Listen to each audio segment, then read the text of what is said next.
ఈ క్రీడా శాఖ మంత్రి ఆర్కే రోజా, శాప్ చైర్మన్ బైరెడ్డి సిద్ధార్థ రెడ్డి వీళ్ళిద్దరూ కలిసి ఆడుదాం ఆంధ్ర అనే ప్రోగ్రాం క్రియేట్ చేశారు.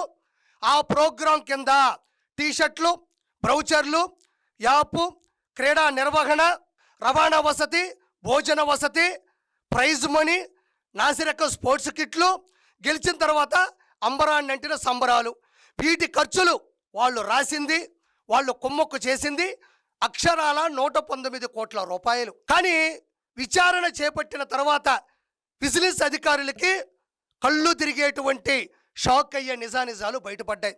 వాళ్ళ విచారణ చాలా ఘోరంగా ఉంటుంది. దాడులు ఉంటాయి, పత్రాలను చూస్తారు. పాత రోజుల్లో మీకు తెలిసింది, క్రికెట్లో బ్యాటింగ్ లాంటి బ్యాటు, బాల్ లాంటి బాలు, స్టంప్స్ లాంటి స్టంప్స్, వికెట్ లాంటి వికెట్లు, గాడ్ లాంటి గాడ్లు, ఫుట్బాల్ లాంటి ఫుట్బాల్, వాలీబాల్ లాంటి వాలీబాల్, షటిల్ కాక్ లాంటి కాకు, ఇలా క్రియేట్ చేసి కంపెనీల చేత నాణ్యమైనటువంటి కిట్లను వీళ్ళు అందిస్తున్నారు అని సంతకాలు చేపించి ఎవరైతే గెలిచారో స్పోర్ట్స్లో విన్నర్స్, రన్నర్స్ వాళ్ళందరూ కూడా వైఎస్ఆర్సీపీ కార్యకర్తలే.